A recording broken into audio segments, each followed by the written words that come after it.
আসসালামু আলাইকুম।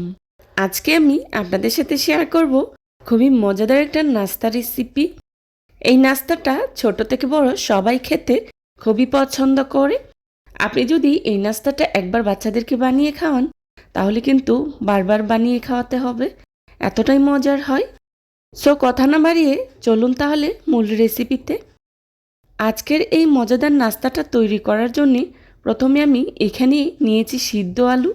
আমি আলুটাকে আগে থেকে খুব ভালো করে সিদ্ধ করে খোসাটা ছাড়িয়ে নিয়েছি। এখন একটি ম্যাশারের সাহায্যে আলুটাকে আমি খুব ভালো করেই ম্যাশ করে নেব। এই নাস্তা তৈরির ক্ষেত্রে আলুটাকে খুব ভালো করেই ম্যাশ করে নিতে হবে। আলুতে যদি গোটা গোটা থাকে তাহলে কিন্তু নাস্তাটা একদমই পারফেক্ট হবে না। তাই আলুটাকে খুব ভালো করে মিহি করে ম্যাশ করে নিতে হবে।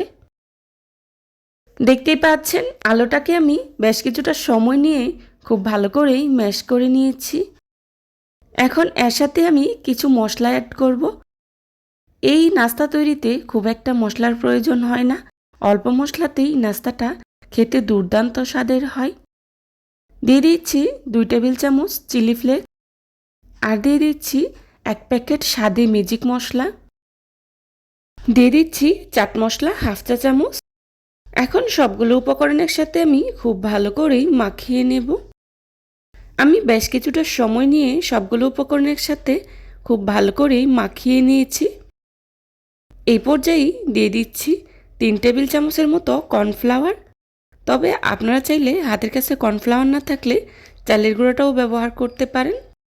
কর্নফ্লাওয়ার কিন্তু এই নাস্তা তৈরির ক্ষেত্রে বাইন্ডিংয়ের কাজ করবে। আমি এখানে 3 টেবিল চামচের মতো কর্নফ্লাওয়ার ব্যবহার করেছি। তবে আপনারা আপনাদের আলুর প্রয়োজন অনুযায়ী কর্নফ্লাওয়ারটা ব্যবহার করবেন।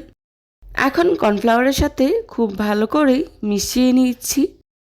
এই পর্যায়ে খুব ভালো করেই মিশিয়ে নিতে হবে।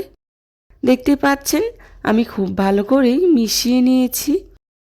আমি কিন্তু আলুটা সিদ্ধ করার সময় লবণ দিয়েই সিদ্ধ করে নিয়েছি, তাই এখানে এক্সট্রা কোনো লবণের প্রয়োজন হবে না। এখন নাস্তা তৈরি করার পালা। নাস্তা তৈরি করার জন্য প্রথমে আমি একটি কাটিং বোর্ডে খুব ভালো করে তেল ব্রাশ করে নিচ্ছি, যাতে করে নাস্তাটা লেগে না আসে। এখন এভাবে হাতের সাহায্যে চেপে চেপে নাস্তাটা তৈরি করে নিচ্ছি। তবে আপনারা চাইলে বেলুনের সাহায্যে বেলেও তৈরি করে নিতে পারেন। দেখুন আমি হাতের সাহায্যে চেপে চেপে নাস্তার শেপ তৈরি করে নিয়েছি। এই পর্যায়ে একটি ছুরির সাহায্যে কেটে নাস্তাটা তৈরি করে নেব। আমি আমার মতো করে শেপ দিয়ে নিয়েছি, তবে আপনারা আপনাদের মতো করেও তৈরি করে নিতে পারেন।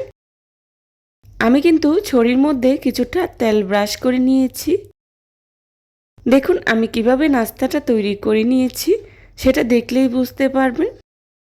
আর এভাবে আমি সবগুলো নাস্তার শেপ তৈরি করে নেব। এই নাস্তাটা কিন্তু তৈরি করা খুবই সহজ আর খেতেও খুবই মজার হয়। অল্প সময়ে অল্প উপকরণেই তৈরি করে নেওয়া যায়। দেখুন আমার নাস্তাগুলো তৈরি করে নেওয়া হয়ে গিয়েছে। এই পর্যায়ে আমি নাস্তাগুলোকে তেলে ভেজে নেব। আমি আজকে নাস্তাগুলোকে ডুবো তেলে ভেজে নেব, তবে আপনারা চাইলে অল্প তেলেও ভেজে নিতে পারেন। নাস্তাগুলো ভাজার জন্য চুলায় একটি প্যান বসিয়ে পরিমাণ মতো তেল গরম করে নিয়েছি। এখন এর মধ্যেই দিয়ে দিচ্ছি আগে থেকে তৈরি করে রাখা নাস্তাগুলো দিয়ে উল্টে পাল্টে খুব ভালো করেই ভেজে নেব।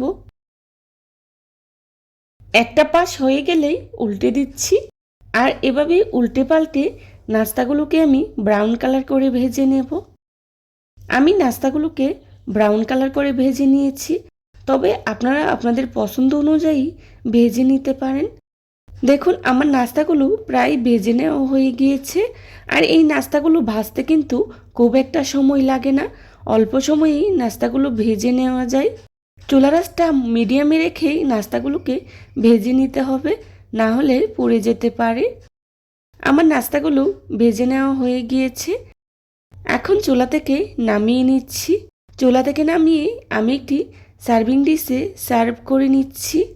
দেখতে পাচ্ছেন নাস্তাগুলো দেখতে কতটা লোভনীয় হয়েছে, আর খেতেও কিন্তু ভীষণ মজার হয়েছিল। চেষ্টা করেছি খুবই সহজভাবে আজকের এই রেসিপিটি আপনাদের সাথে শেয়ার করার জন্যে। আশা করছি আমার আজকের এই রেসিপিটি আপনাদের কাছে খুবই ভালো লাগবে। যদি ভালো লেগে থাকে তাহলে অবশ্যই লাইক কমেন্ট শেয়ার করতে ভুলবেন না। আপনাদের একটি লাইক এবং একটি কমেন্টস আমাকে নতুন নতুন কন্টেন্ট তৈরি করতে অনেক উৎসাহিত করে।